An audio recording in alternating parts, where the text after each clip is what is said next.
brains and beauty, is there a stigma behind contestants that actually come to participate in these pageants? I mean, being brains and beauty is certainly a key asset that you need to have, I guess, in being like as part of Miss Universe Canada. I just found another purpose to life and another cause that I could share with the world after I gained my education. So that was the whole meaning behind Beauties and Brain.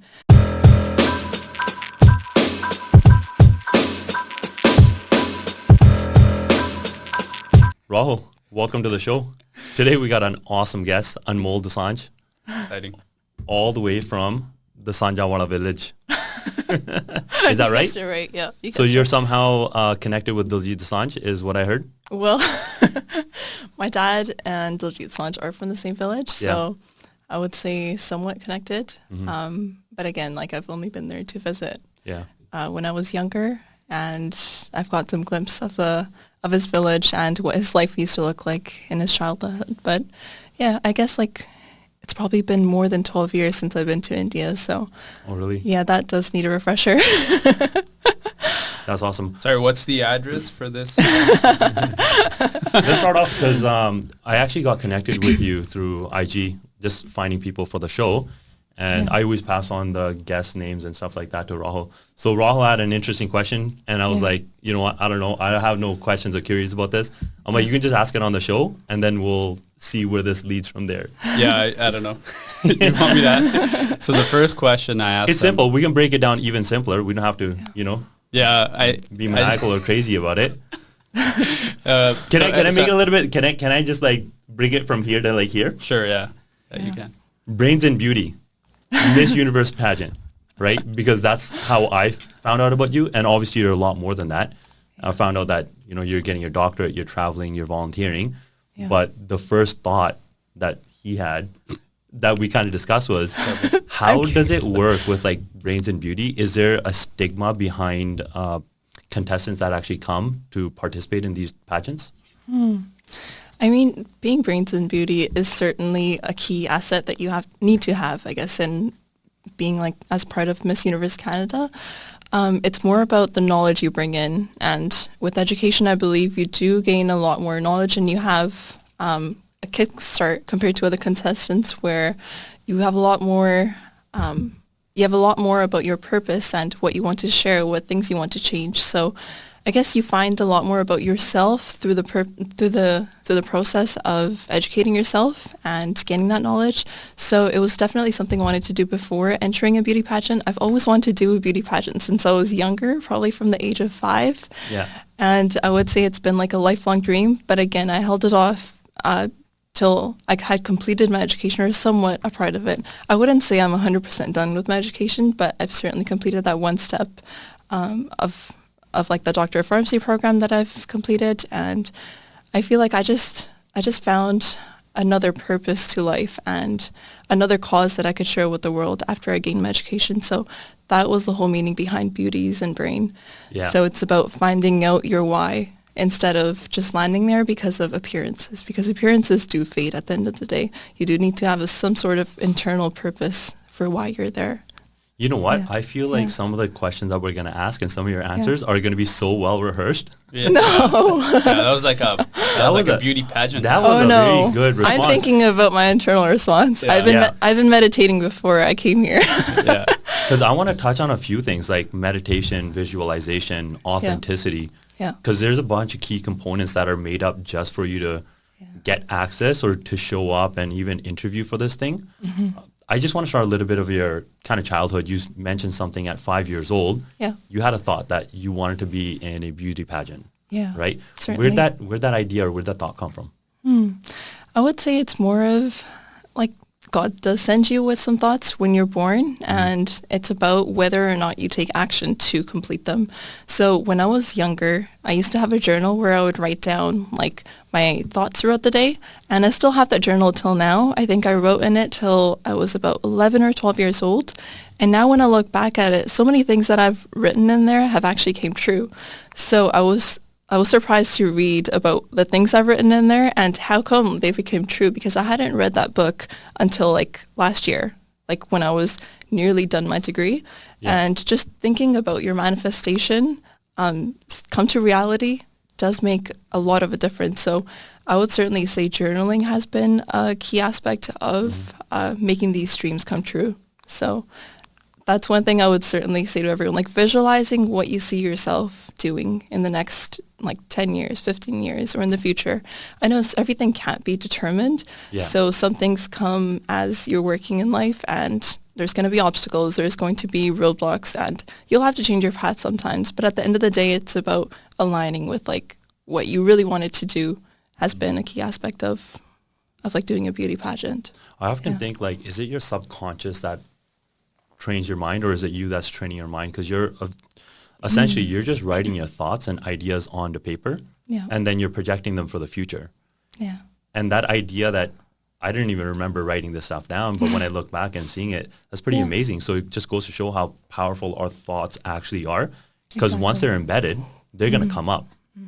That's right? true.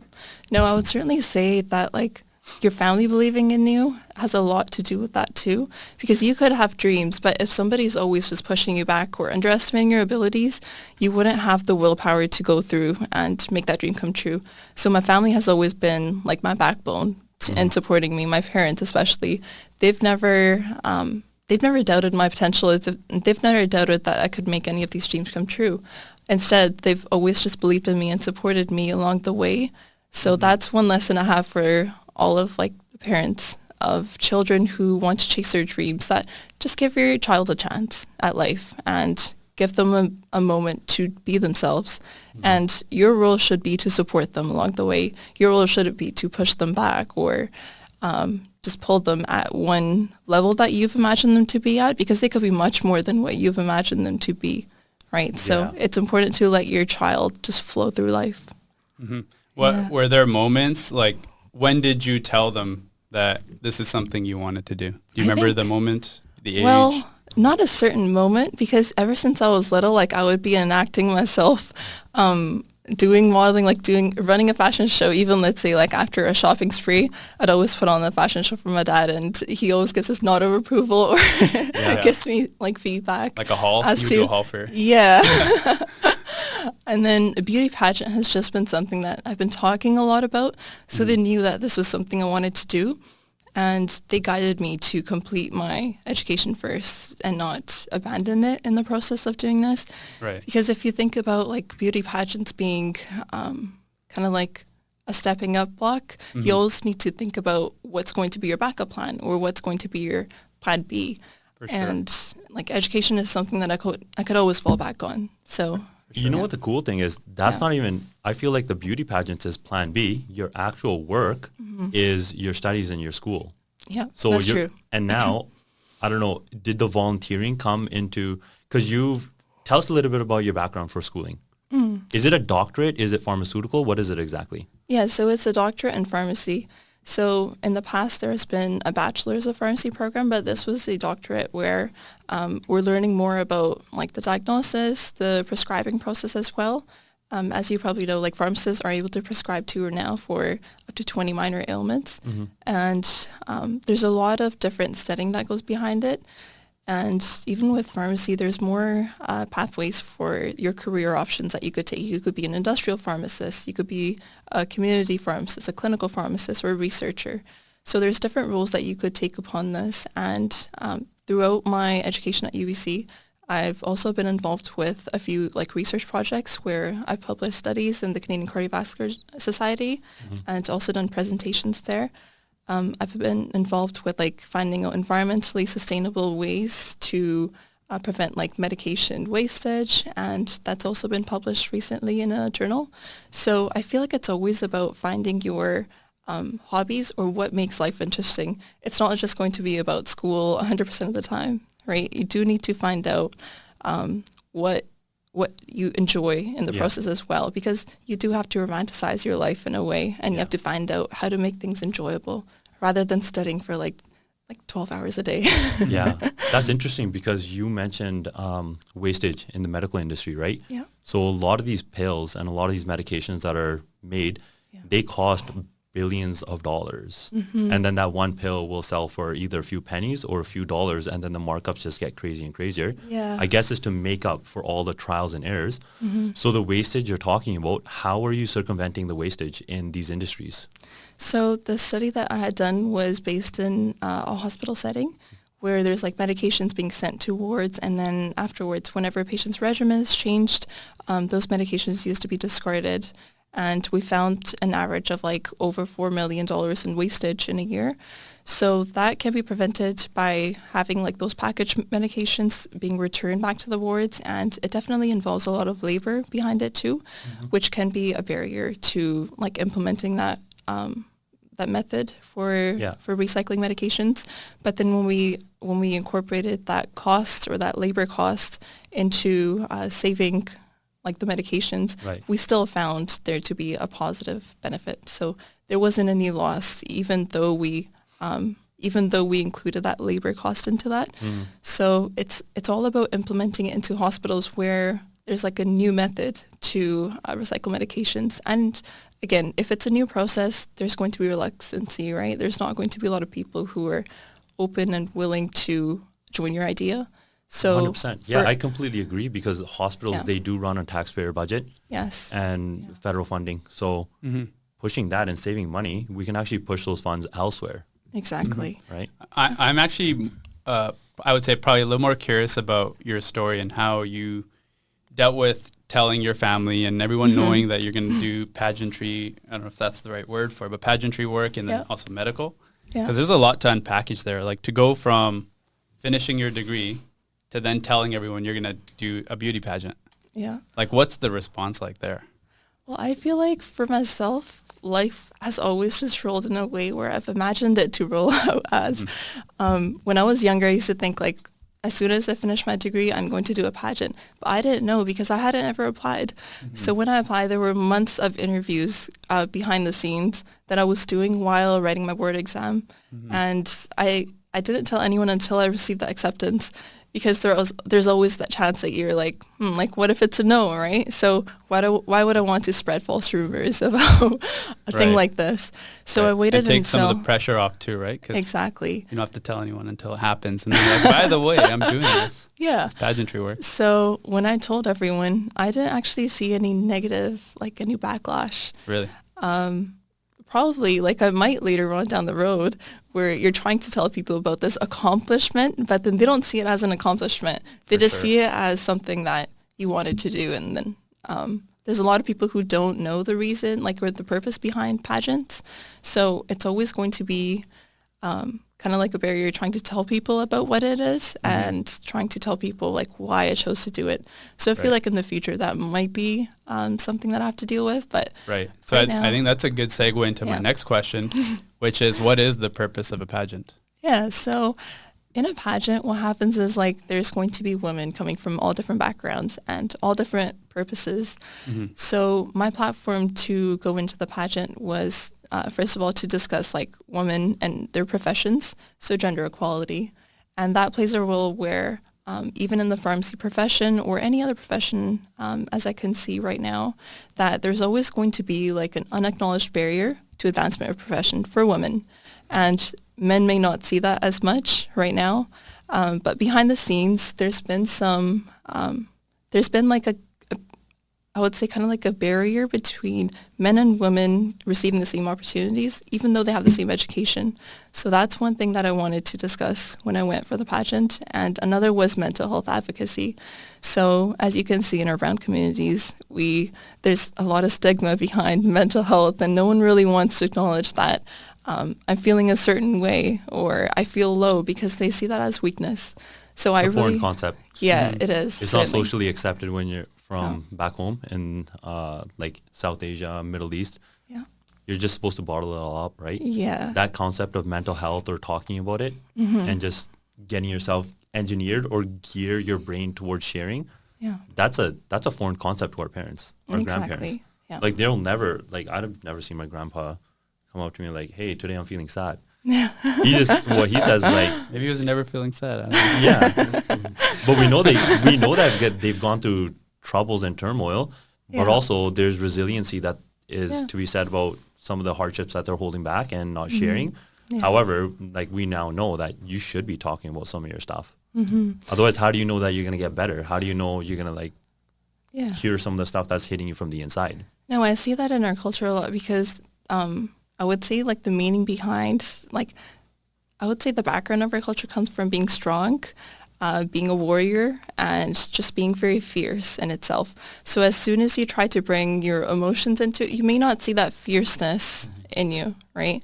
So I feel like that's one thing that we need to realize, that just feeling low on certain days doesn't mean that you're weak. It doesn't mean that you're any less superior to your counterparts. So like discussing emotions is a hurdle that we have to overcome, and we could only do that if society comes together as a whole. If we really try to discuss these issues, make it a normal thing, make it something that people would see on a daily basis, and also feel free to share, right? Share their feelings and discussing what's going on instead of being pushed back by all the pressure. And like, unfortunately, we do see a lot of different turns being taken in people's lives, like suicide rates go up, especially with men. So that's another thing that I've always wanted to discuss. And as a suicide prevention coach, I've dealt with that on many levels in ICU, where I've had to counsel many patients, and I've had to see what was going on inside and why they had to take the steps they took to end their lives. So how do you compartmentalize between you're talking to these patients that have like, unfortunately, some of them will go in the direction that you don't want them to. But on the same token, there's probably a lot of family members that are grateful that you helped their siblings or their sons or their daughters, kids come back home. Yeah. How do you compartmentalize? That's a lot to take for anybody. Like between taking it home or dividing it and at working work. and like, how do you? That's something that you really have to, I guess, deal with on an internal basis. You have to figure out what situations you have to leave at work, and then what you're going to be taking back home. Right. Because there's always going to be two sides of your life, right? I know you'll always start thinking about work when you're at home too. So it might stress you. Well, that's where it being like feeling anxious comes from, because we're always thinking about what's next, or what should I be doing the next day I step into work. But just like easing that off of your mind and actually being in the present moment really helps a lot. Just thinking about what's going on right now and where I should be focusing, instead of always thinking about what's next to come. So I feel like that's where compartmentalization actually comes into place, right? Where you're not constantly thinking about the future. You're more so thinking about the present moment and just living in that moment. Do you have coaches or counselors that you work with on a daily basis? Like, I'm guessing you probably have coaches for the pageantry stuff. You probably have mentors and counselors that you're doing at work. Is there somebody that kind of stands out that helps guide you in your own mental struggles? I would say it's been my family. Like I would consider them to be my coaches and my counselors, because that's where I like to vent out about my days whenever I go home. They like to listen to all my stories. Is there a go-to person in your family that provides that support for you? Both my mom and my dad, but then again, my mom has like so much more time to actually relate to my stories too, where she'll offer like advice and how I should have tackled something differently. So I feel like a lot of her thoughts are actually playing in my mind constantly. Right. I feel like when I asked that, there was a specific thing that came to your mind. Was there a specific moment that came to your mind, or is that just me reading? It was probably coming to this podcast. Really? Whenever I have like thoughts running through my mind, I like to speak them out. I like to do self-talk on a daily basis. So just like looking at myself in the mirror and always like saying something to myself. Yeah. But then again, like when I was in the car and we were just driving, I was like, okay, like I'm just going to be myself. Like there's nothing that could be more stressful, right? For sure. You're just going to be yourself, right? And your self-talk is like, I mean, you know, everyone should have good self-talk, but yours is bomb. Like, I'm a doctor of pharmacy. Yeah. I'm a contestant. I'm gonna push this Miss Universe thing on the side, and let's just focus on my credentials of. Your resume is phenomenal, right? I think one of the things I looked at was LinkedIn. Your involvement in the community was like unparalleled. Like there's so much you've done. Yeah. You could probably speak to all the different things. Community work. Yeah, community. That's one thing I really relate to. Just being of service to others. So I find great pleasure in doing work for others. and that comes like in my volunteering. So I've been a ambassador for Canadian Blood Services for the past like over 9 years, and I've worked with Canadian Cancer Society as a youth ambassador when I was a bit younger, younger than 23. So I definitely feel like whenever I do something for someone else and I help them find their purpose, or I help them out in a way where they just realize their true potential, that actually brings me joy. Rather than doing something for myself, I find that if I do something for others and I help them realize what their potential is, that fulfills my purpose in being there. So volunteering is like my ultimate motive of life. Right. Yeah. I could speak from like internal, like inside the university system. So I did my degree at UBC. That's nice. And volunteering was such a big thing. But every time I tried to volunteer, I wasn't doing it for the right reasons. So I would never stick with it long enough. Okay, yeah. I always felt like, well, I'm only volunteering so I could get into XYZ school and pursue this program, which is a common thing. Sure. But it seems like you actually did it because of the enjoyment you got from it. And and I still continue to do it, even though school's over. And once I got into pharmacy, it's like you sort of, I'm not really looking for the next step. I'm sort of like doing the degree that's that I'm doing right now, but like volunteering didn't really have a role to play towards my degree, but towards myself, like to evolve into a better human being, and just to do something for others too. Like as our religion says, like again, be of service to others. That's the true ultimate, like the motive of life, right? Is to do something else for others, because everybody could work for themselves, but what you do for others or what you leave behind is going to be remembered. So that's why volunteering comes into play. And again, you do have to find like the true purpose. There's going to be organizations that you join just for the sake of it, just to complete your 40 hours for graduating or to find a reference. But if you're able to find your happiness or where you find joy, that's the best thing in life. Yeah, and then I feel like it takes like numerous trials before you get to that stage. So there may be some organizations that you work with, and then you're like, like this didn't, I didn't really like the way they did this, right? Maybe you could try to bring a change, but again, it's not your organization, so there's only so much you could do. And then that's when you have to step up and make your own group where people align with what you're trying to do or achieve in life. There's values that you carry, and there's principles, and there's standards that you obviously have. Do you think you're a role model for people around you? Do I see myself? Do you see yourself as a role model for people around you? I would aim to be a role model for certainly, like, I don't know if it's just for younger people or someone who's trying to achieve the same things as me in life. I would certainly want to be a good role model, and that's why I'm very cautious about every step I take. I'm very cautious about what image I'll be leaving behind or what impression I'll have on someone who's looking up to me. Because every time you doubt yourself, you always have to think about people who are admiring your potential. And I wouldn't say I've done so much where people do need to look up to me, but no, I'm just thinking about everything that I've done. Maybe there is someone who's actually looking up to me, and it could even be my younger cousins or family or friends who are saying wow, look at that. Maybe I want to do that too. So you also have to be cautious about what you do outside of your home. Has anyone ever come to you and said, hey, you're an example, I look up to you? Has that happened? I've heard that, yes. Even people. Family member?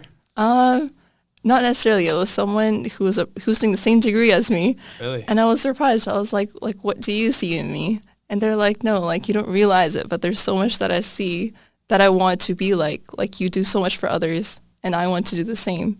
And they said, they were you take out so much time for others, and you don't really care about what you're going to gain out of it. You don't hold any expectations. And they're like, I wish I could do that too.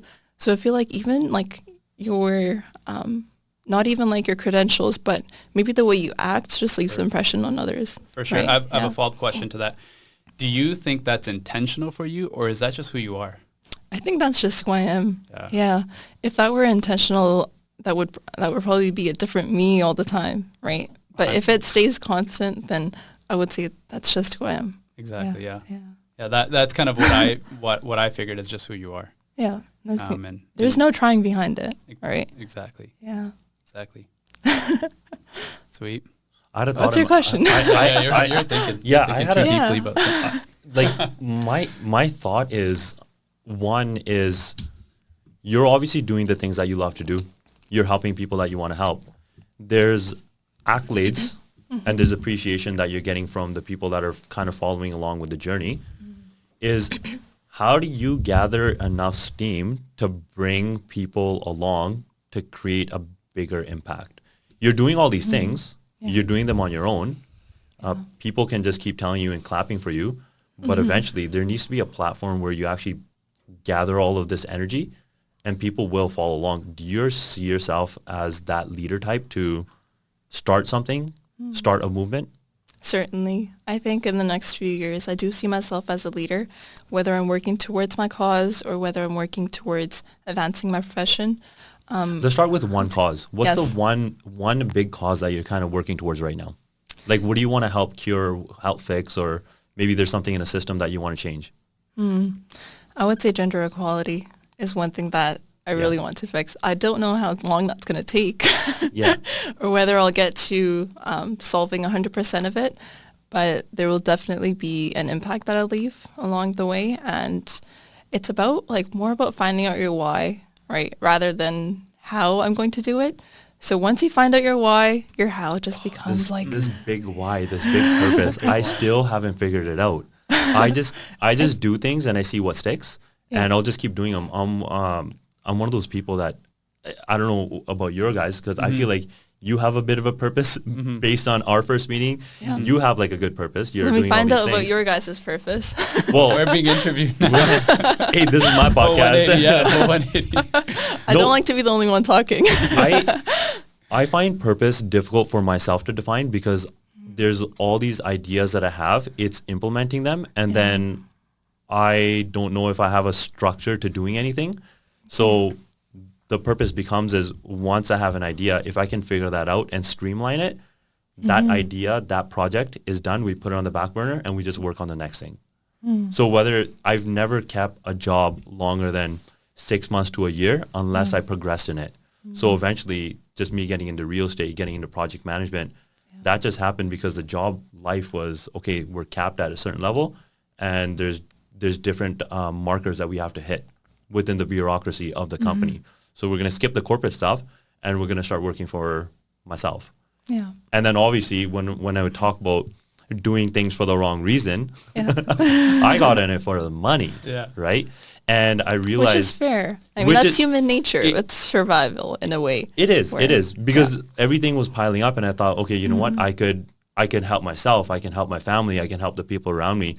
Yeah. And the realization came afterwards within the first 6 months to a year. I was like, you know what? I actually have to go out and help people and put people in a better place for them to want to work with me or actually help me progress in my own career. Exactly. So going back to your volunteering, what you said, in my line of work and kind of my life, what I've noticed is the more effort I help to bring people up, the bigger the reward is for me. Yeah, and it somehow goes hand in hand. I don't know how it works. Yeah. I could be doing one thing today for somebody else, completely unrelated to my profession. Yeah. But within my profession, I will get business opportunities, right? That's life. Yeah. It's so odd. And same thing with this podcasting. I don't think it's the best thing or it's the worst thing. I just don't know. I just know that I'm already meeting people. Why not start documenting it? Why not share other people's journey along the way? Because how much of your own stuff are you going to just keep giving out into the universe, or how much are you going to keep sharing with people? Meanwhile, bringing somebody like you, young age, doing all these things, now maybe somehow this will affect your trajectory because it'll give you some sort of thought process. Exactly. And you're giving me a lot of things to think about. Yeah. I always, my thought process for anybody is, doesn't matter what the age of the person is, everybody has an important message to share. Yes. Right? Yeah. And so we can just learn from everybody. We don't want to get so egotistical that I've got all this experience, I'm a certain age, and I've done this, and we're going to be it. I met him 7 years ago, 6 years ago. He knocked on my door. I just started real estate. I'm thinking, man, this guy's cool. And he was young too. He was just starting out. Yeah. And then we ended up connecting 7 years later at a friend's wedding. Yeah. And we started talking and we're like, hey, there was just this time that passed by and there was progression that I made and there was progressions that he shared about himself. Yeah. And I thought, wow, this is amazing. why don't we just do something together? Because there's an actual need to want to do something different outside of yourself. Yeah. And this, I feel like, is giving back. I'm taking because I have this internal need to want to learn about people, but also feel like I'm giving back because now it's recorded, it's documented, and we might inspire somebody. And you're sharing ideas. No, I love the way you said, like, you probably started for the money, but at least, like, you weren't using somebody for their money. Yeah. Everything you were doing was for yourself, right? Yeah. Which is normal. And The purpose always is to get my family into a better position. exactly. And obviously I have to, they always say it in the airplanes, I'm always grabbing nuggets from everywhere. Yeah. So if we're sitting in the airplane Yeah. and the first thing they say is, okay, if the plane is coming down and you have those face masks coming on, put yours on first and then help the person next to you. Yeah. And I thought the only way I can help the people around me is if I actually learn, read, educate myself, and then pass that information along. That's and true. I'm learning from you right now. And I'm learning from him. Yeah. Right? Well, we're all learning from each other, right? Everyone has a unique quality, and it's only time that it takes to understand what that unique quality is, right? And then understanding like how you could incorporate it in your life to make it better. Yeah. Because there's knowledge to be shared. I mean, we didn't come into this life knowing everything, and we're not going to leave knowing everything. So it's only that you need to connect with others to find out like about the unknowns in life, right? And I feel like I need to fill my cup. Yeah. I share. I overshare sometimes. And I realize, why don't I just ask questions and just listen? I'm a huge giver. Yeah. And I'll just listen because I empty out my cup. I empty out like everything. I'll just dump it out Right. into the world. And people are like, oh, great, Karn's like so funny. He's this, that, and the other. But at the same token, I get home, I'm like, I'm so drained. I'm so tired. And I realize I'd rather just people talk about themselves, and that's more enjoyable for me now. Interesting. That's how this entire thing, in my mind, it came together. But Just hearing about people's experiences. Yeah. I think one thing we kind of underestimate is like providing a platform for others is just so powerful.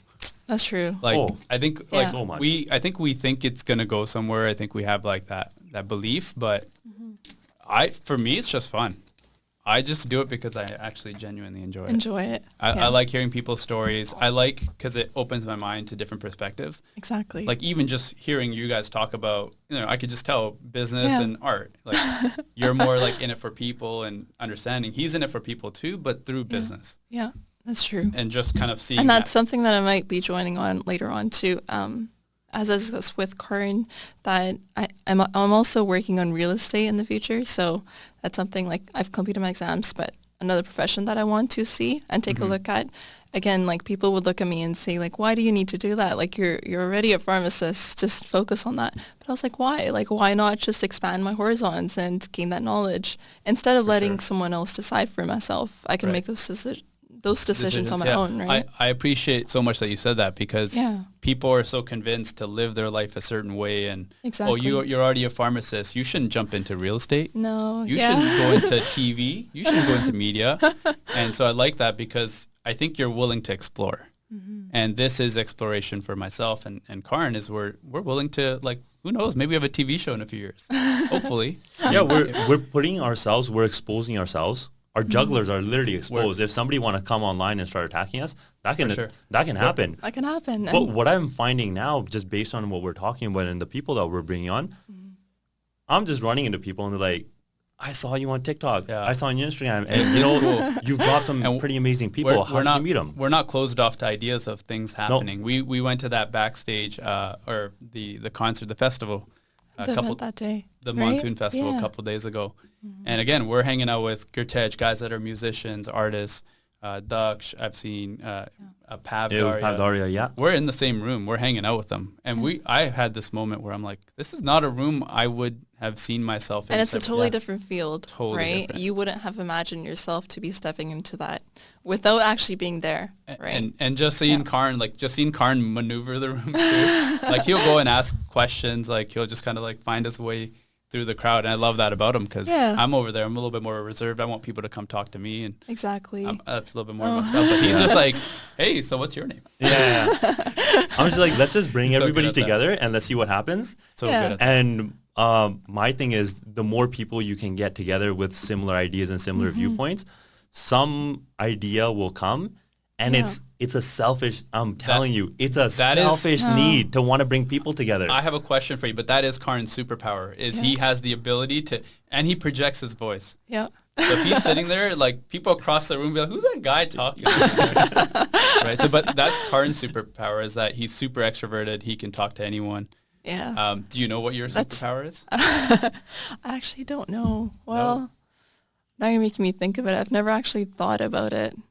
I would say, no. That was a quick turn, by the way. I went from him to like. Yeah, back on you, because Back on me. We're hogging all the time. We need it to focus on you. That was my segue into A being the attention. superpower would probably be, If I was to talk to you, Speak. you have any siblings? yes, I have an older brother. Okay, if I was to ask your brother, what is Anmol's superpower? What would Yeah. you say?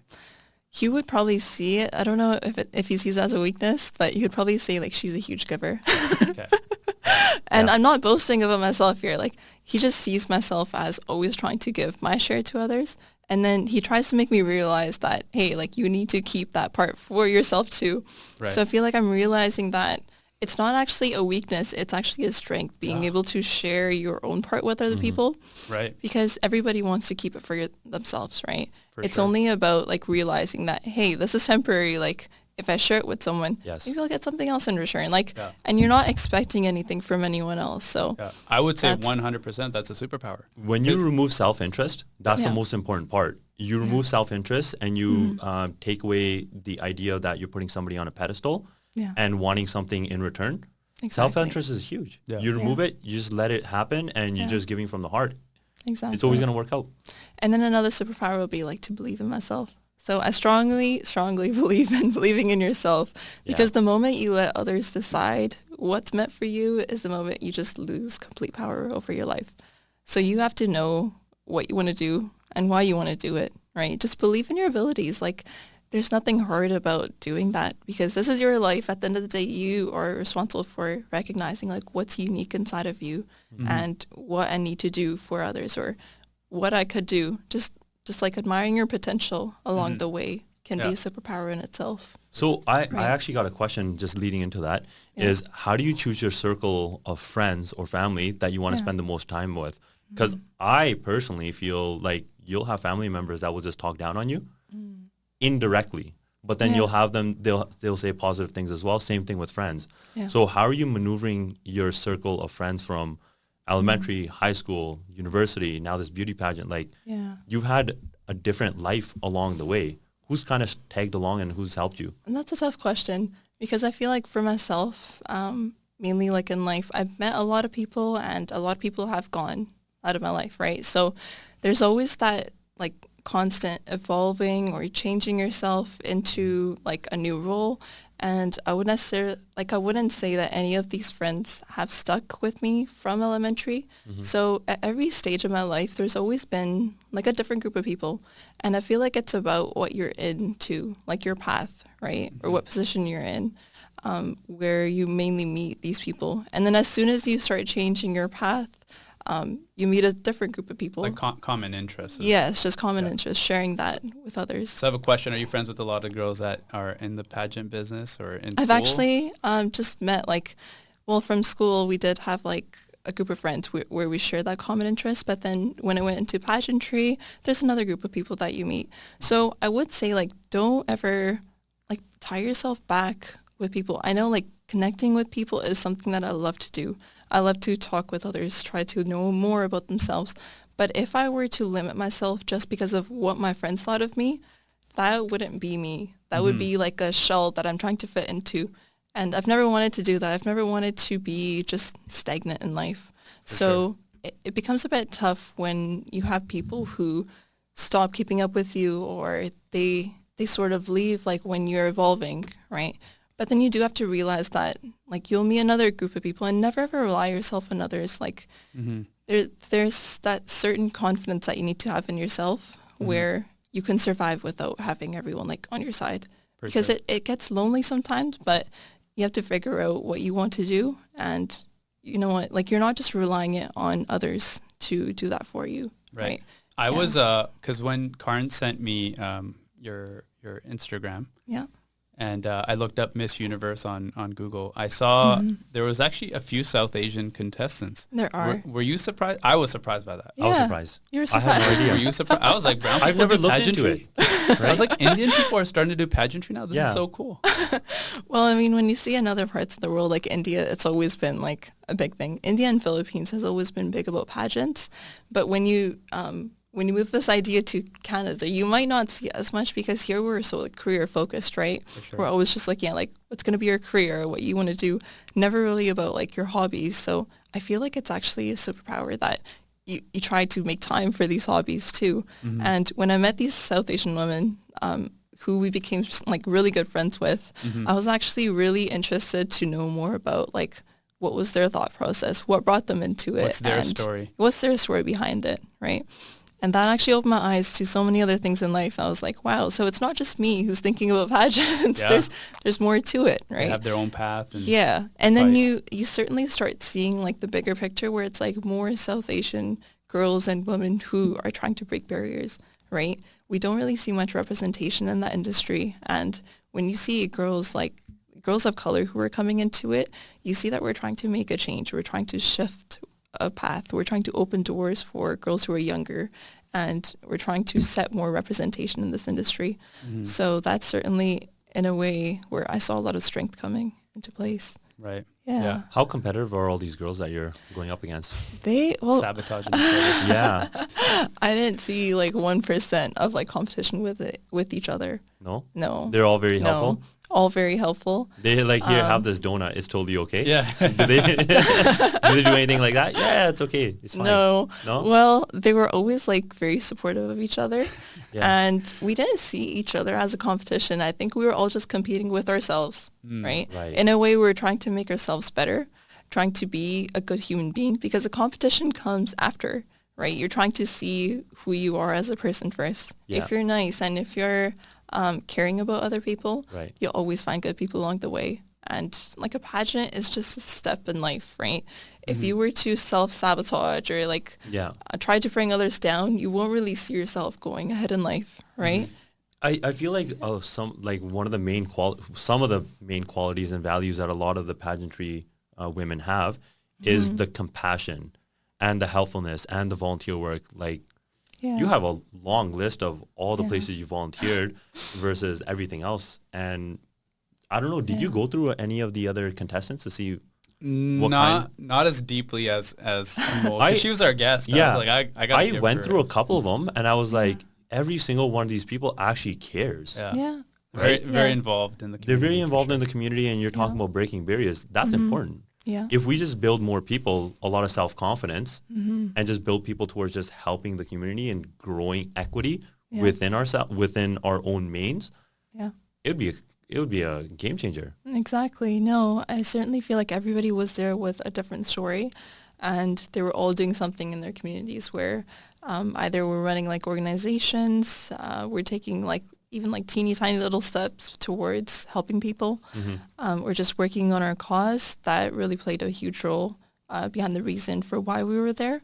Yeah. So you wouldn't necessarily see anyone there who's just there to show their outer beauty, right? It was more Right. about like your purpose and what you want to do, what you want to change, and like what changes you see yourself making in the future.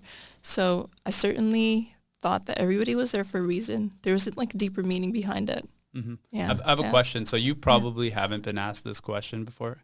At least Okay. that's what I'm hoping. Okay. I'm setting the stage for it. In a room full of impressive women, were you impressed? I was very impressed by others. Yeah. Or- Were there yeah. someone that you're Yeah. like, damn, she's so impressive. I was definitely very impressed by everybody's qualities. The way they presented themselves and just that training that it took to get to that stage as well. You see that hard work just like shine through like your walk, the way you talk, the way you present yourself. And like wardrobe would be another way to present yourself. So like even myself, I put a lot of effort behind seeing like what my wardrobe would look like, because I was there to see like how many ways I could present myself into, Right. and how many different like personalities I could probably portray out of every single outfit. So that Right. was probably like the main thing that I had to work towards. But again, it comes naturally when you're not really thinking too much about it. So there is always going to be like a different quality that someone possessed. And that's about like just possessing that unique quality about yourself too, right? You have to know like everybody's one, but we all have something unique about ourselves. And that's where it becomes interesting to be with a lot of different women. For me, like everybody was already a winner, right? Like we're all there and we all have something unique about ourselves. We're strong, we're passionate, and we hold a lot of compassion for humanity. So everybody already is a winner, but it was more about like finding out your why again, as we talked earlier, right? Yeah, your purpose behind being there, right? That really brought the true enjoyment. This next question is for people that might see this that are wanting to learn more about pageantry. Yeah.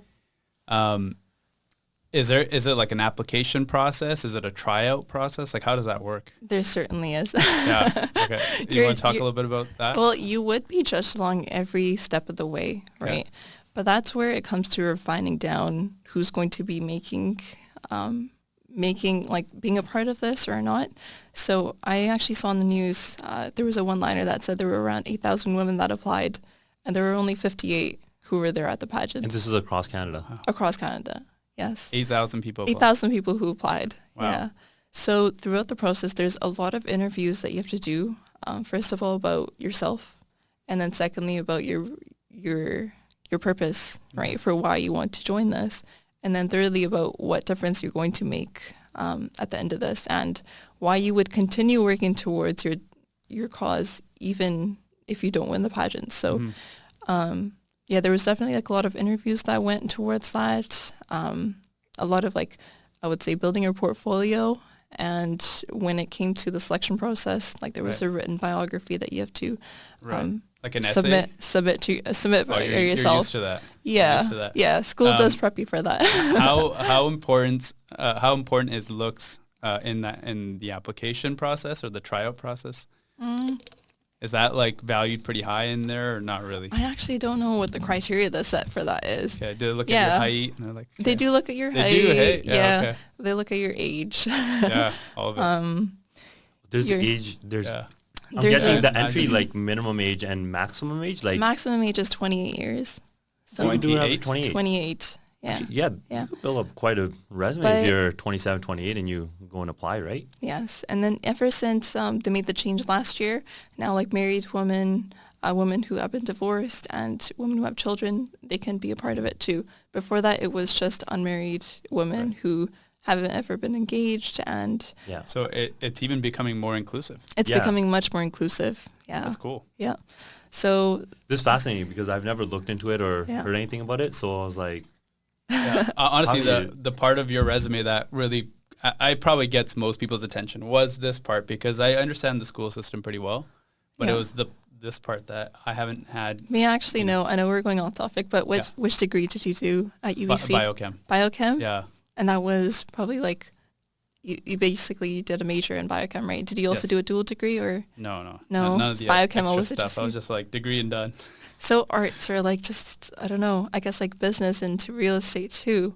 How did your mind just shift suddenly towards like going into the business side? Or was it something that you always wanted to do? You need to start a podcast so you can ask me these questions. But once I graduated, I was just so desperate on making money. I like, that's where it came from. I was like, I just got to make it for myself. Yeah. Through my entire degree, I never took student loans. I said, I didn't borrow money from my parents, none of it. I had a car that would break down on the highway. It was like the worst university experience ever. Yeah. Because I was also broke. But once I finished, I said, what if I just, find my freedom? That's what I wanted. Yeah. And I was willing to do whatever. So that was, I just made the pivot. I said, why do I want to become, why do I want to go into medicine or dental school? Yeah. And I kept telling myself it's because of what I wanted.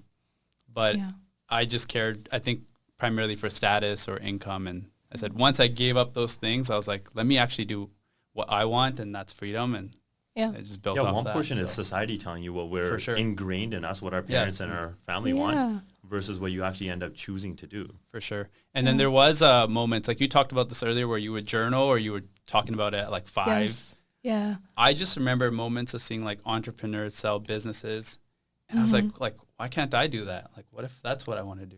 And so I think I revisited after that, after my degree. You revisited afterwards. Yeah. Well, that's amazing to see. See, I feel like I'm learning a lot from you guys now. Yeah.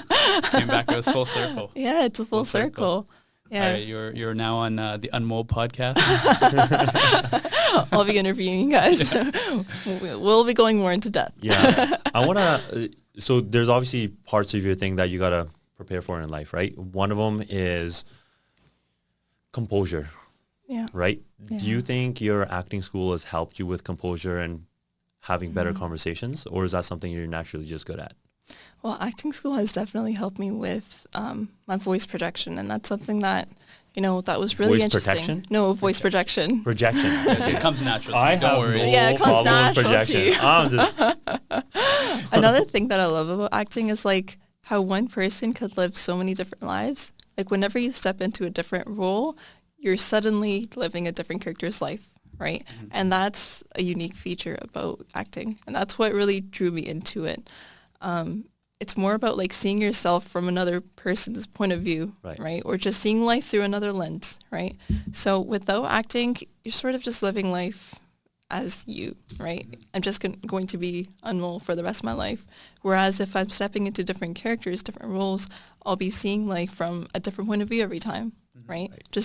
Would you say you're more of an introvert or an extrovert? I would say I started off as an introvert, and then I've taught myself to be an extrovert.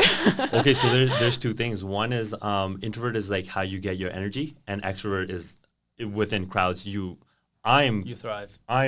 Dude, I'm a crowd person. Yeah. I'll go into a crowd, and that energizes me. As soon as I get home, I kind of start getting sad and lonely.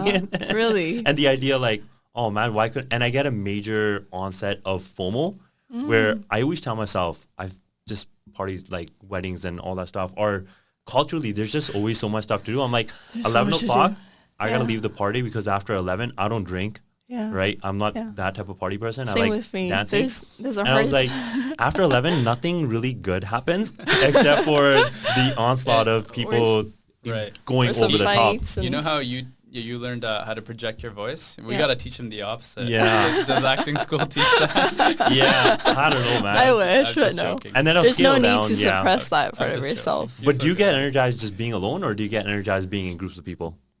I think when you're in groups of people, if you're around the right energy, that would bring you up, right? So during pageant week, like every single night, we only got about 3 to 4 hours of sleep, and it was a full week of 7 days. But not once did I yawn during the day. Not once did I feel tired. Yeah. And I think it was the energy around me. Like all of these girls, 60 girls. Why were you sleeping so little? There's so much you have to do. Like every single day, every day ended late, and then you have to prep for the next day. And in the morning, we started days around 6:30. And you have to be presentable, right? Which is an amazing thing. Like you're teaching yourself to just not depend on sleep. And I know sleep is a really important thing for survival, as we've learned in school. But you can be okay without it too if you're around the right energy and if you're around the right group of people. It's everybody's aura that just brings that in you, right? It sort of lifts you. Like whenever I would step downstairs and see everybody just like cheering each other, you're complimenting all these girls that you see, and it comes from the heart, right? So everybody, like, if it were a fake conversation, you'd start feeling drained. Yeah. But you notice that it is a real conversation when people start energizing you, right? So that's one thing I really believe in, like just good energy and being around your group of people, right? Is that intuition, or is that just something that you can pick out in a crowd? I would say intuition, right? Usually, like, you start sensing it. You start sensing good or bad vibes in people. You can see if someone is just talking to you for an alternative motive, and you can sense that, I guess, quite easily in people. At least I can sense that. Yeah. So you're very authentic, right? And you have a lot of self-belief and confidence. But you were gonna say? Yeah, I was just gonna say you could tell when someone's genuine and when they're not. Yeah. It's just a feeling, and I think most people know in those rooms they're also nervous. I had a follow-up question though, because it's a full-time school that you go to. For schooling, like for the pageantry. Well, the pageantry, that is a full-time schooling. So you can't... You live together or like you live at home? How's that Yeah, work? so you live together at the hotel. It's it's kind What? of like boarding school. How long do you do this for? It's a full week. Okay, 1 Yeah, week. not too bad. Okay, that's not, I thought you were like living but I with these wouldn't girls for say- like Yeah. months at a time and like, yeah. No, there's not anything bad about it. Like, you just 1 week. put yourself in an uncomfortable position. Before going into it, I hadn't ever stayed with a roommate. Even through university, Mhm. I had stayed on my own, and like I'd stay with my mom, so I would always have like that family support with me. Right. But when I went into the pageant week, there was that unknown about like who's going to be my roommate or how am I going to live like without my family for a week. Not even being able to like meet them here and there. So there's always just that place that you put yourself into, and then remember just keeping yourself aware of your surroundings, right? Mhm. So you really get to learn another side of you. You really get to see what your purpose is and like what you're able to do on your own, right? What you're capable of essentially. Mhm. And you wouldn't really realize that if you kept living in your own comfort zone, right? Yeah. It's more about like fitting yourself into every like container and just like being adaptable, For right? sure. Yeah. I You think, know- and it's really different from, I think, South Asian communities. The way they work is like you live at home, you're babied in every way possible. Yeah. Your mom cooks for you, your dad works, everything's provided. You drive a Everything's- Benz because your dad works hard, right? Yeah. That not known in the South Asian community. Not saying everyone, I'm saying there's a group of people. So, but yeah, I think, seeking that discomfort, Yeah. putting yourself in new environments that make you uncomfortable, I think that's really important. It's intrinsic and intangible values that you have. I'm always like, you're fairly confident. Like, even though you're saying, I'm nervous, I'm scared. That's how you Oh, started the no. podcast. I'm thinking, Yeah, I'm I not found I think I nervous. was more nervous than her. yeah. No, I was just curious. Yeah. Yeah. It So was that that- curiosity excited. that was like How do you create confidence in other people?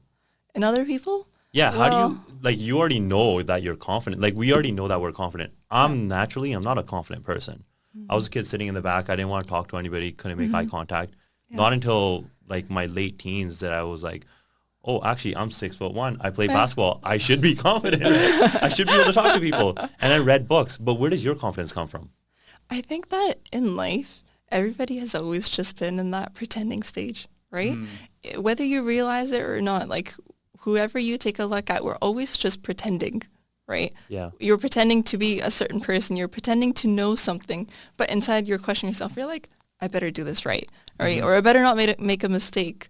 But remember, like whether you're pretending or not, it's about what others see in you, right? Right. And I would say for today, like I can see like maybe you were a bit nervous, but if I'm like confident or if I'm actually a bit more calm, that will Yeah. help calm you down too, right? Right. You won't really feel, For sure. I would say, under pressure, right? If I were acting a certain way where you don't know what to expect from me, that would probably put you in a more like nervous state and you're like, oh, sure. I don't know what to expect anymore, right? For sure. And I've realized that it is really liberating that everyone feels that way. Yeah. Yeah. Yeah. Like I'm like, she's nervous, but I'm also nervous too. Oh. Like we're all, yeah. But then eventually, in the same way, your but- the energy level was just brought down. That's a good point. No. We've noticed that every time we've done these podcasts, it actually gets better after. Like Yeah. the longer we do the podcasts, everyone's more comfortable. They start being themselves, and Yeah. then the energy, Isn't it just that calming aura that like Yeah. that brings everybody's mind to ease, right? Yeah. Because we're always just like we're little atoms who are like bouncing from Yeah. one point to another.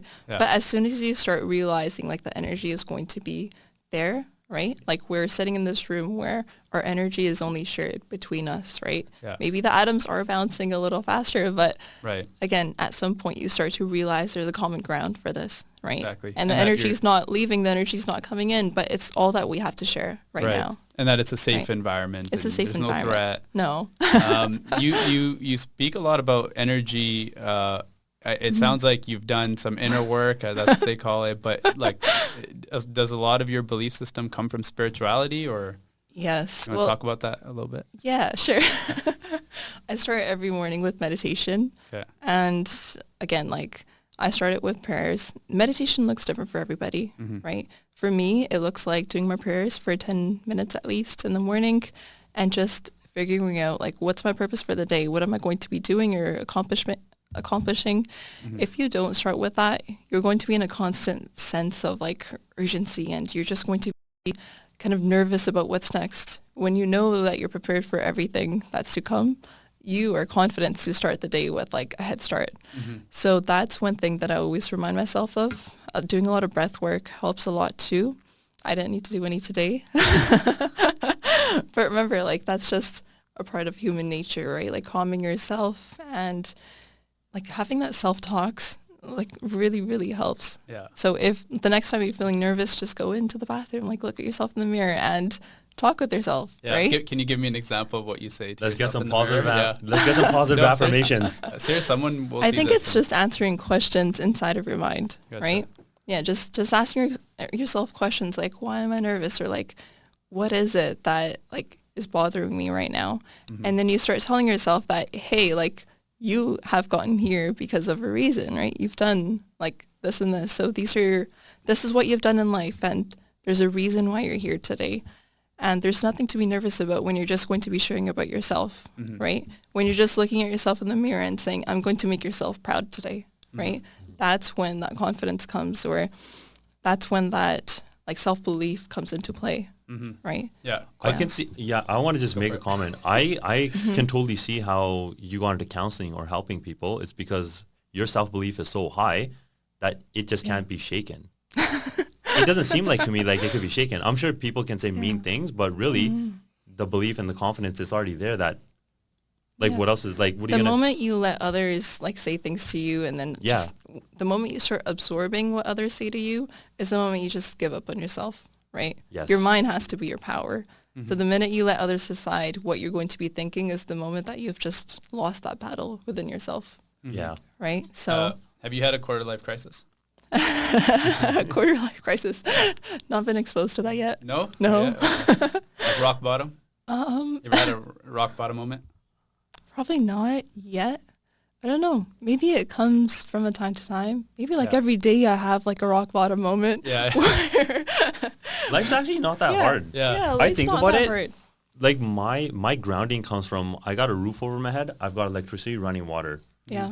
What else is Be it? grateful, right? Right? Yeah. As long as we're practicing gratitude on a daily basis, how hard is it really living in Canada or the USA or England? Like these top countries, what can you really say? So then, It's not. that kind of goes towards some of the stuff that you've done. How do people get into the state of bringing themselves down? And how are we correcting that? Are you helping people correct their mindset and their behaviors? Certainly. Or is it behaviors or mindsets that we're correcting? I feel like it's behaviors say- and the mindset comes. I would say it's a mindset, and then you start behaving in a And then way. you start behaving. Yeah, you start behaving in a way where your mind is set, right? It's about just bringing that self-assurance back into motion. So when I'm talking to people who are doubting themselves, I help them realize like what they've done, what their true potential is, what they're capable of, essentially, and helping them find out their true inner reason is where it comes into like play, like that motivating others or that inspiring others, right?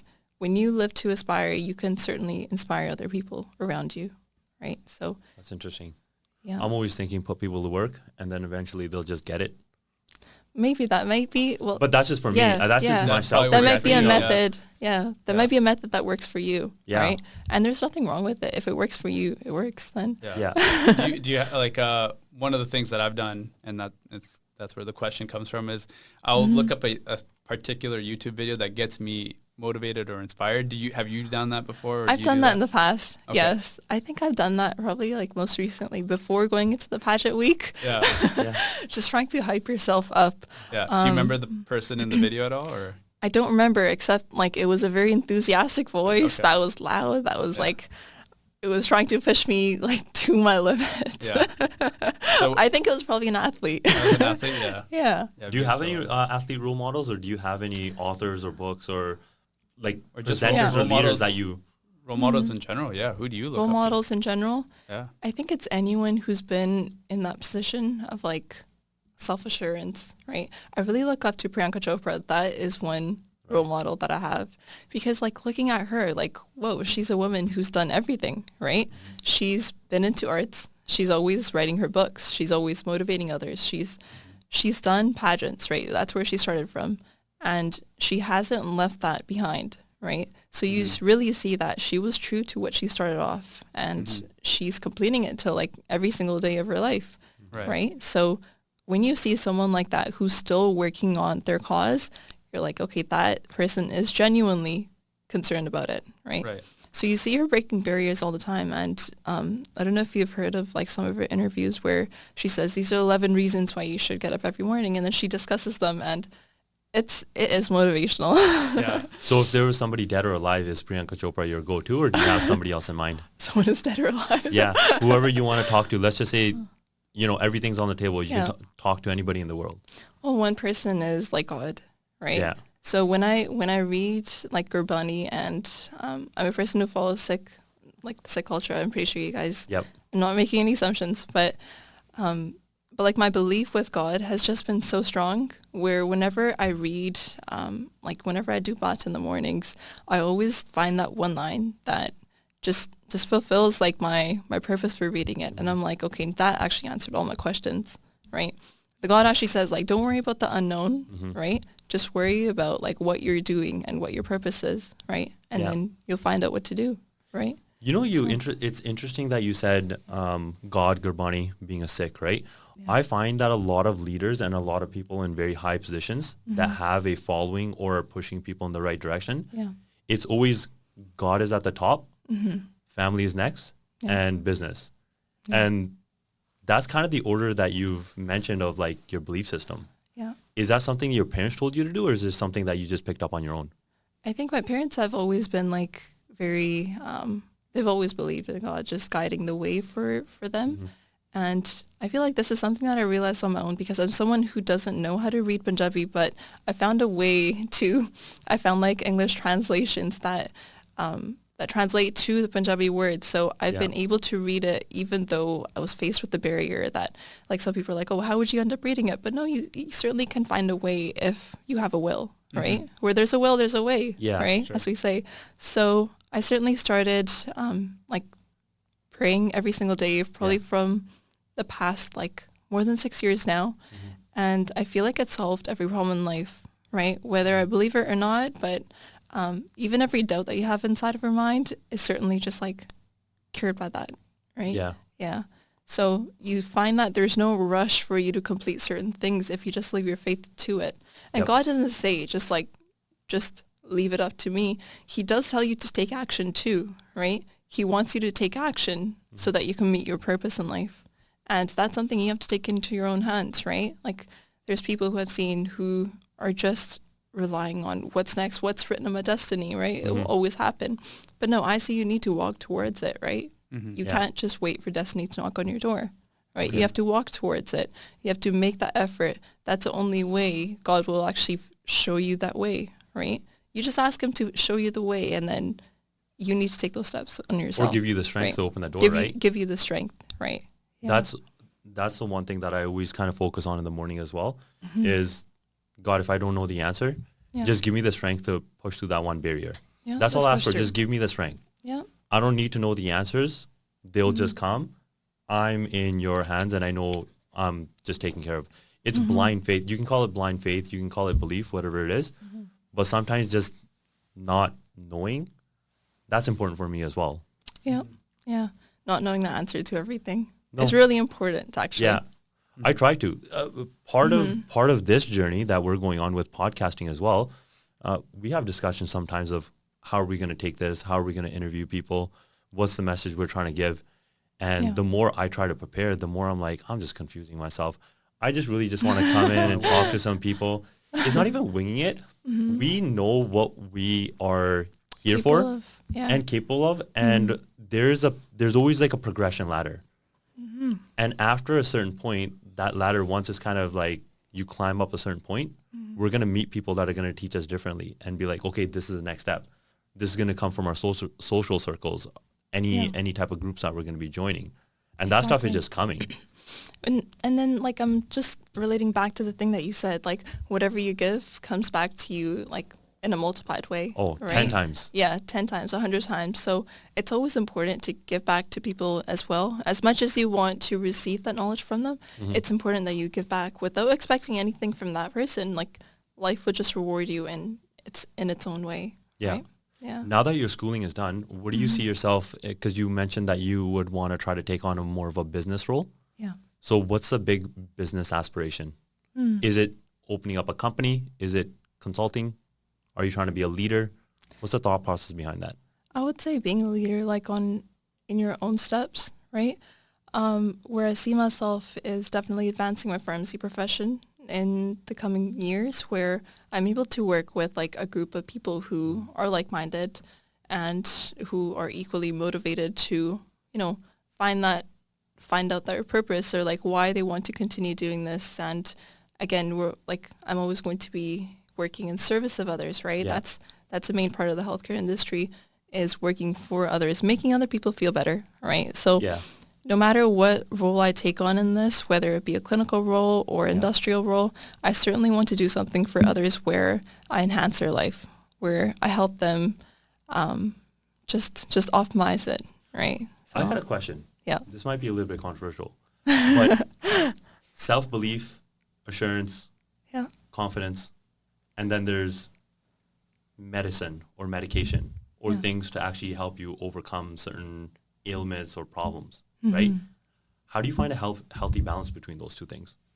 Well, like, are you thinking about personality and then? Personality or just, there's some people that require, I don't know, medication to supplement themselves to, I don't want to say the wrong things. There's obviously like healthcare profession. I don't know much about it. Yeah. But I'm always thinking that if we fix everything up in here, we don't really need medication or we don't need some sort of a vice or we don't need a crutch. Yeah. Right? Yeah. Is there something that we would want to just, I don't even know where I'm going with this. No, I know. What he's asking is like at what point is it mindset and what point does it need to be medicated or, right? Is that what you're trying to get? Yeah.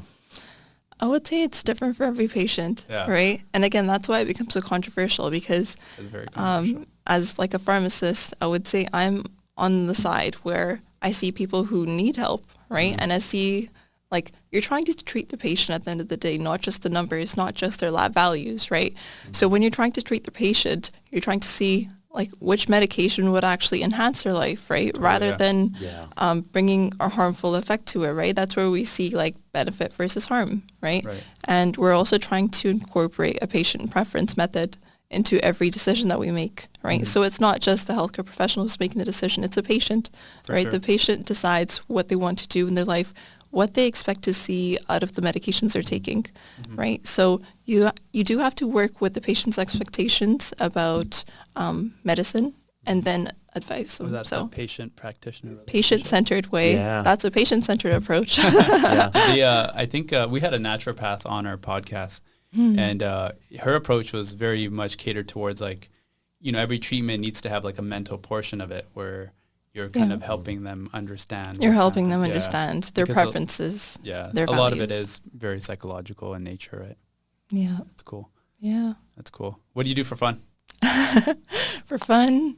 Just well, work. I would say work. I do pageant work. I run Volunteer. businesses. I volunteer. That's fun. There's Wonder Woman right here. Do you have any hobbies that are hobbies like your go-to? sports and stuff? Yeah. I love doing like hikes. I love going on hikes. Okay. I love paddleboarding. Paddleboarding. And biking, exercising in general, like boxing, doing yoga. Right. I've been practicing yoga since I was in grade 10, so that's like a long, long time ago. But now it's just become a part of myself. So I wouldn't even consider that to be like a sport, but something that I engage in on a daily basis. Yeah. Right. So it's like a lifestyle. I find fun in, I would say necessarily everything, like even watching the sunset or sunrise. Right. So even that's fun to me. It depends on the way you view your life. Right. To be relatable, it's just romanticizing your life. Yeah. What are the things that like make you feel like it's a celebration? I think that's one of my big focus is last couple of years, like how do I make my life into a celebration? So I try to do things that make me feel alive. Yeah. So going and chasing after Pav Daria on the podcast.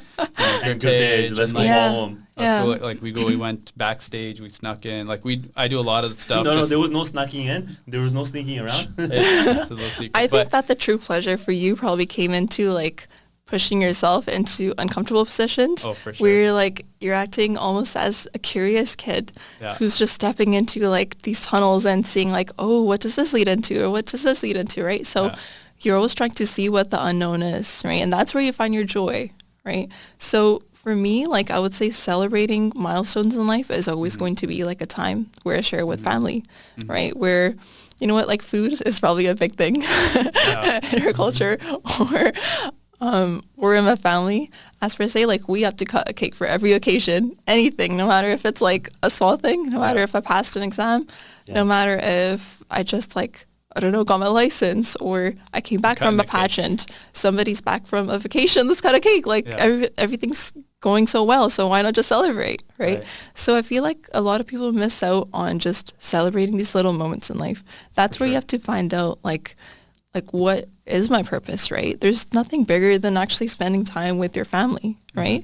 And you know what, you can see that in any way. I don't necessarily say like cutting cake is probably the only way to celebrate. Maybe just coming home and like talking with your family is going to be a celebration, right? Because when you're so preoccupied in your world, you may not get the chance to talk with people you love so much, right? You're always just going to be in that business mindset, right? Where it's like work, you go home, sleep, next day again it's work, and then you sleep. Like when was the last time that you caught up with your family about things you're doing, about obstacles you overcame, or stories about who you met, right? And what conversations you had.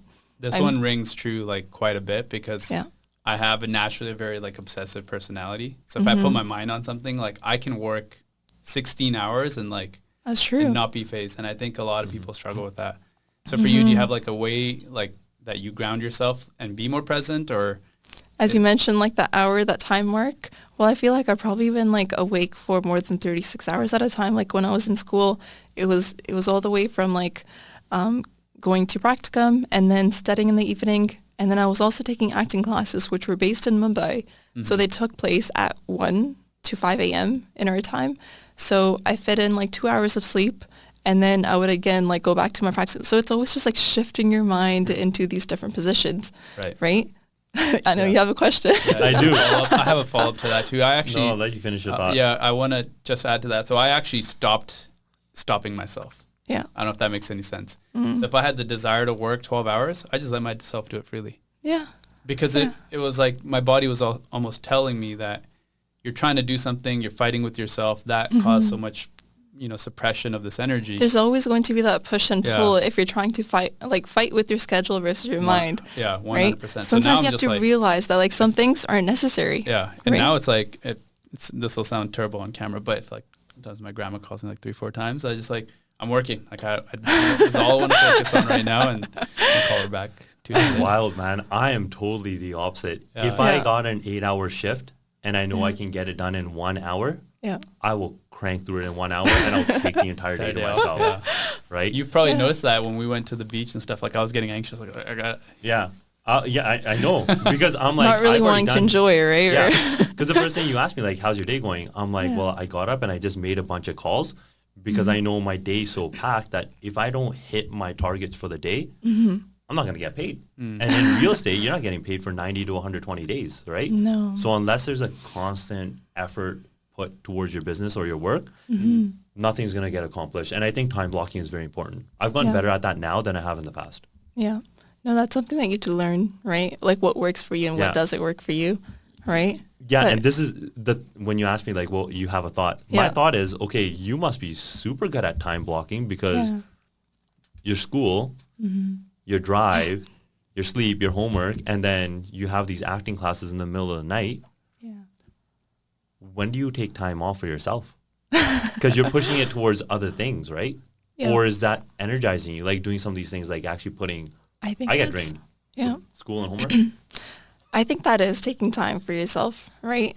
And like homework and reading. No, I mean like in one way or another, you're learning, you're evolving. Yes. Right. So you're making yourself into a better person, right? But then I do understand like everybody needs some rest, and that's where I say like exercising or meditating comes into role. That's going to be like my time for myself, right? And you can find this in little like moments, I guess, even from like eating your breakfast, right? I sometimes just like to close my eyes and like savor every bite along the way, just because I'm like living in the moment, right? I don't want to think of anything else. Like I don't want to think about my schedule. I could think about that on my drive there, right? But when I'm actually like eating, I like to just like to stay eating. I never turn the TV on. I never go on my phone. If anything, during dinner, we have dinner with the whole family sitting at the table, right? So we like to have that table talk about like sharing things that were going on throughout your day. And I've talked to a few people who don't do that, right? So I feel like it might be normal to not do that, but in my case, like I've always been raised that way, right? Just finding that moment throughout a day where you're able to connect back with your family, you're able to connect back with your experiences. It's kind of like doing a review of your day or getting feedback for what I could do better the next day. If you don't take out that time to commit to yourself, you're not going to be improving yourself. You're just going to be doing that thing on repeat and loops, right? So that's where it comes into like just thinking about what did I do? Like what should I have done differently, right? That 1% better each day. That 1% better every day, yeah, or 2%, if anything. I know you always want to push yourself to your limits, right? So I feel like taking time for yourself can come in many ways. Like it could be, just dancing. It could be You dance? I dance, yeah. But Is that a part of your Bollywood training? maybe. How's your experience been with Mumbai actors and directors or whoever you're talking to? It might have been a bit of a hurdle, like in the beginning. Were they in Hindi, Probably. Punjabi, English? In English and Hindi. Okay. So I've actually been like taught Hindi in some ways. Like I thought I knew it, but Yeah, with all the Shah Rukh Khan movies. that it's teaching Yeah. you, right? But when I was put into that position where there's people, like there were a few classmates who were from India, some from German, some from England, some from Canada, like myself, right? So And they're all Apane? we, Like brown people? like not Punjabi. No, I mean just like brown in general. South Yes, Asian, yeah, South Asian, As yeah. White people. When you said No, German, not in my group. No, Okay. At home, do you guys speak Punjabi or do you speak English? we speak both, I would say, Okay. but Punjabi Which one is quite predominantly? More than 50? probably Punjabi. Punjabi, okay. Yeah, yeah. So if you wake up, you say Sat Sri Akal to your dad? Or mom, Not or- Sat Sri Akal, no. We say No, good no. morning. Yeah, that's a little bit too formal. I'm a coconut, so brown on the outside, white on the inside. Okay. So yeah, for me, it's like English 99.9% of the time. Yeah. And Do you I find time to speak in Punjabi with like your grandparents or your speak parents? We speak Hindi at home. Hindi at home? And not well. Not it's- too well. Yeah, not too much. Just with my grandma, but Okay. that's only because I have to. Like, Otherwise, music, yeah, we can't. communication. Yeah. Yeah. So No, I feel like we have it's kind of like probably a 50-50 divide. Split, yeah. Yeah, it's just 50-50 where we speak in both languages and we're good with that, right? Like if I need to share a thought where I can't find the word for it in Punjabi, I'll go ahead and speak it in English and then you know what, like they'll tell me, they'll understand, right? So Yeah. it's never going to be like a problem of not understanding each other, right? But no, as you said, like good morning, good night, that's yeah, always it's going in to be I wasn't English. sure. Yeah. Like a hole in the wall. I want to be a fly on the wall in your house just to see how you guys communicate. That's cool. If you're doing it from, I guess it's from a young age that you guys, how did you not learn how to read and write Punjabi? Actually, you know what? It's not that hard to learn because you already speak the language. Yeah. It would actually be super beneficial if you go to UBC or Kwantlen and just take that course. And just take that course. That yeah. 1 3 or 4 month course, Yeah. it will change your life. No, I agree with you. That's something that I've wanted to learn for quite some time now. And just being like bilingual in a way where you can speak is one thing, but where you can start like writing in it or reading in it is also going to give you that kickstart or that leverage, right? In like healthcare as well. Yep. I've had some like classmates who were able to write down like Punjabi words for patients and I've always thought like, oh, like what if I could learn that too? I did actually go to like a summer camp to learn Punjabi. My parents put us in that, not Khalsa school, but Yeah. it was like a summer camp where you're able to learn Punjabi for like two months. That never helps. Wait, and No. what haven't you done? Like And in that, every Yeah. I would always say like I don't know, my experience from that wasn't a very pleasant one. I have nothing against like I have nothing exactly what against you're like talking about. Punjabi schools. I don't know. Have you been to like Khalsa school or that summer camp? Yeah, I was in Khalsa school. Okay. But they're trying to indoctrinate a bunch of, I don't want to say anything negative about the schools. They're doing a like phenomenal job in Of course. helping kids with religion and the language. Yeah. However, their teaching methods are probably not the best, where they're just telling you to do without explanation. And I feel when I learned Punjabi, it was in high school, grade 11 and grade 12, where they actually taught you how your vowels and how the letters are actually forming within your mouth, like where your tongue and your lips and how much air work is It goes coming into out. more depth, right? Because so I'm going to say this right off the bat, like English Yeah. is the most confusing language.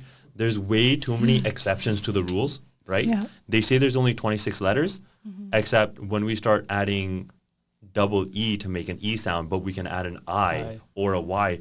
So many exceptions versus Punjabi, you have 36 Gurmukhi letters, and then you have the vowels, and that is it. So when we say tanka, ta, da, da, da, da, na, na, da, da, da, da, da, da, when we start doing this, even ba, ba, ba, ba, right? Yeah. That one sound, the way you pronounce it, is the way it's spelled. It's not the same in English. Yeah. So Yeah, it you always get, like, stays silent constant. letters Like and- seen and seen. Like you're able to fit that into any word and just You get can- the same sound. Yeah, because if I right? tell you, just can you spell out scene? Let's practice. Can you Scene? Can you spell out scene? Scene? Yeah. S-E-E-N-E? Wrong.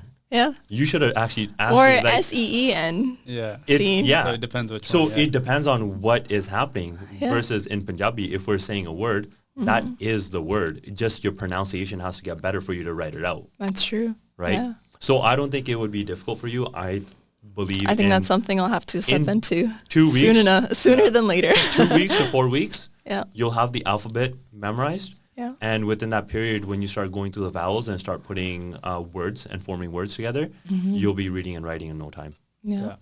That's my advice Yeah. for the day. Yeah. Learn a second and third language. I would give you the exact opposite. Yeah.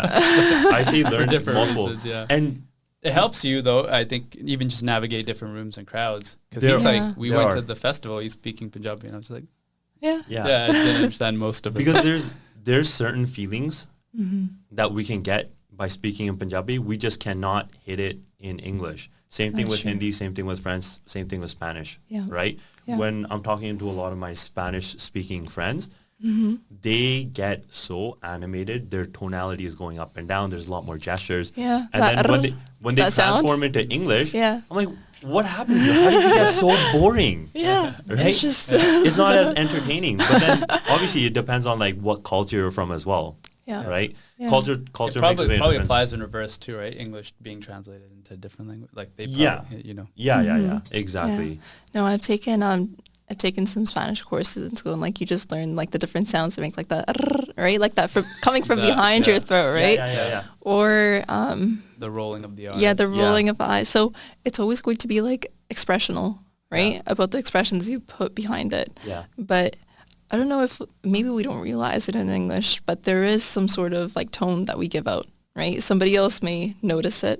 Yeah. I was just talking to some cousins from England, and they were saying like, I was believing that maybe we don't have that strong of an accent, right? But they were saying you're wrong. Like you do have such a strong accent. It's a Canadian accent, right? Or it's Yes. blended in with an American accent. So I was like, hey, you know what? Like maybe there is an accent that Oh, we're yeah, not aware For of, sure. right? Even like certain rural parts of Canada, like they sound so different. Of course, yeah. Like, the East Coast sounds If you go to very different. Newfoundland, the Yeah. Newfies, So different. is completely different. And even in America, like New York, Gertej sounds different. Yeah. You know, Gertej, he's And America. You go to New York, you go to Yeah. Boston, you go to California, Texas. America Very has a lot of different dialects, and So that America pretty much formed with different countries, peoples coming and landing and immigrating and building their Migrating. lifestyles over there. So the way their accents are formed from these different type of communities, right? it's about where you come from. Yeah. That just forms it in a way. Yeah, exactly. Right? You go to California, everybody's super laid back. You go to Boston, it's very like cold and in your face, and the personalities also change as well because you're actually born and bred that way. Yeah. And that's an interesting way to look at it, right? It's about like your accent really truly depends on where you're from. Yeah. Right? Yeah. from Also, where I don't so- think, I believe people need to take more effort in learning their own language, whether it's English or something else, Yeah. because the way I listen to some people speak, I'm thinking, how did you get through school talking like this? Do we not pick up books and read anymore?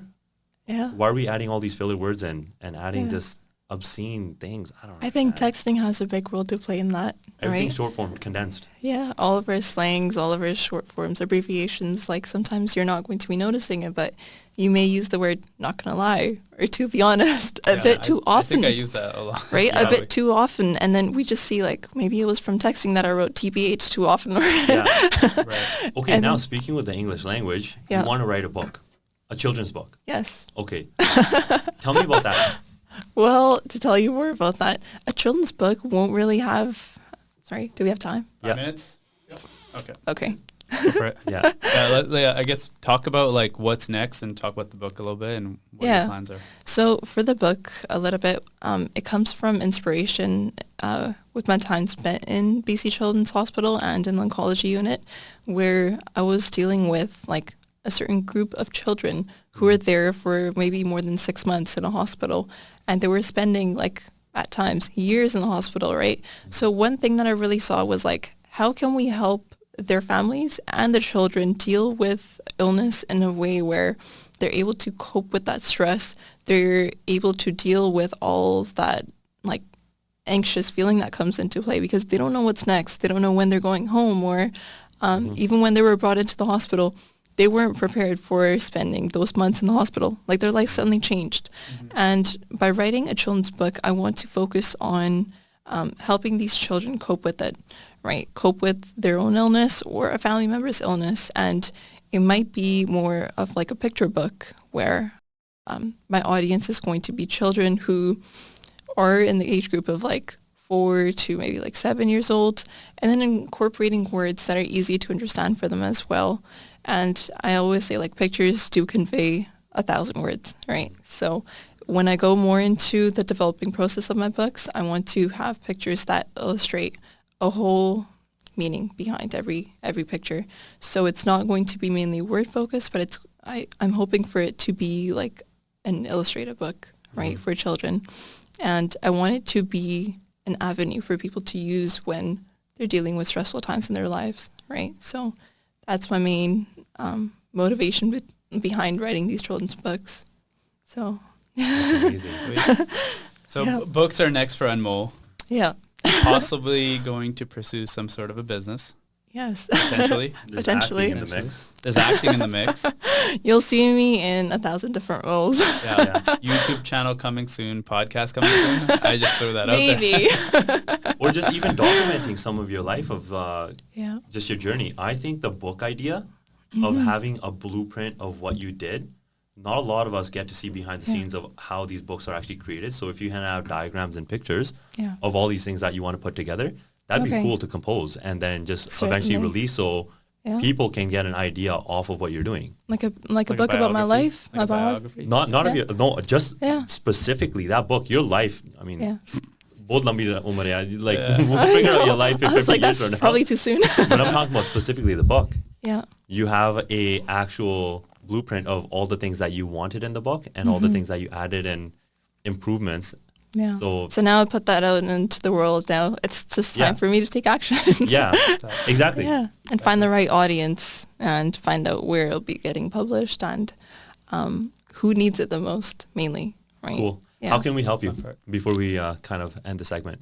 I feel like just staying in touch or just like connecting with our ideas in the future Okay. would be a way for us to connect. And in terms of helping, like there's, again, when I came into this podcast, I wasn't expecting anything. I was just expecting to hear you guys out, Yep. see what your questions were, and to share a little bit of myself to Right. hear more about you, right? So I felt like it was just that communication part that really came into play, that I wanted to hear what you guys had to say to me, right? So in the future, I think just connecting with our different avenues, wherever our purposes align, would be a way for us to help each other out and for sharing ideas, sharing that knowledge, and just becoming a source of like that, I guess, like meeting each other at that frequency where our ideas are just bursting, right? So Done. Yes. I feel like we got to do something big next time we get you on the show. Maybe we'll be going out for an adventure and then Hey, you we know could what? just be Behind the recording scenes it. on an event. Oh, Yeah. Yeah. Actually, we're doing. Oh, yeah, How do you there- feel about jumping out of the sky? Yeah, she talked about Yeah? She mentioned that with the Bay, right? Yeah. You wanted to do something? How about you Right. get practice over here locally with us? No, We'll jump out of a plane and... We're planning we call it a mastermind, but it's just a gathering of people that are going to jump out of a plane. Yeah. You can really feel like my inner self just like jumping out. Yeah, exactly. That's what it is. I'm already feeling excited. I mean, why not? Right? Is that a yes to jump in out of a plane? Should we consider that a yes? Oh, man. Also, we'll end right there. Yeah. Okay. Rahul, man, it's been Yeah. another... Thank It's been you. a pleasure. Anmol, Anmol, thank you so much. for being on Thank the you show. so much, Appreciate it. guys. Yeah. It was amazing to learn more about you guys and, you know. Awesome. Okay, first Yeah. question. I had from one from... What are the questions? A lot of them is like, are you single? No, I'm not. We're not kidding. Like, literally, a lot of them are like, And, and the funny Here, thing is, I'll- they don't even know who you are. yeah, what's her number? Is she single and ready to mingle? Yeah. How does she deal with creeps like you? Single, asking for a cousin. Brown girl lifts nav. I don't know what that is. That was Song another maybe? girl. Okay, let's get I to the don't know. serious question. Okay, let's get to the What serious makes you and feel confident about yourself? What makes me feel confident about myself? Yeah. I would say, I don't know, just being me, right? Just being my authentic self is confident enough for me. After Miss Universe Canada, were you considered just the subject of your beauty, or were your views appreciated as per your intelligence and knowledge as well?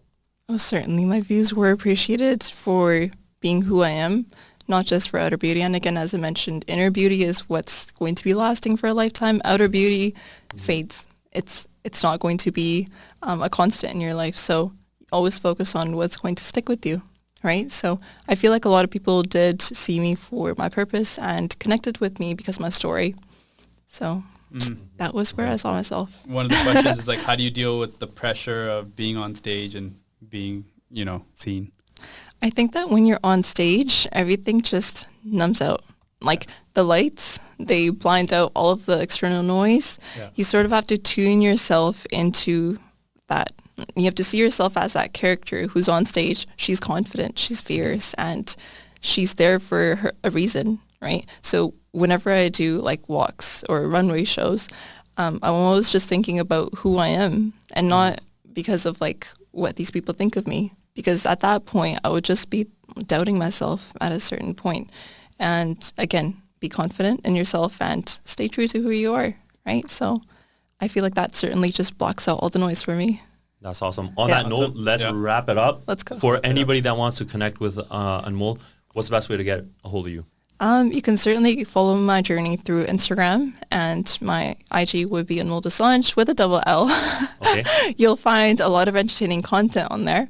LinkedIn might be another way if you're more on the professional side. Yeah. But again, just keeping up with my journey. You might see me on different avenues, like as we talked on Karnvir and RAHUL's podcast today, or on the radio. So you might find me in unexpected forms or unexpected ways. But again, just keep up with IG. I feel like that's probably the simplest way for today's day and time. That's awesome. Thank you so much. Awesome.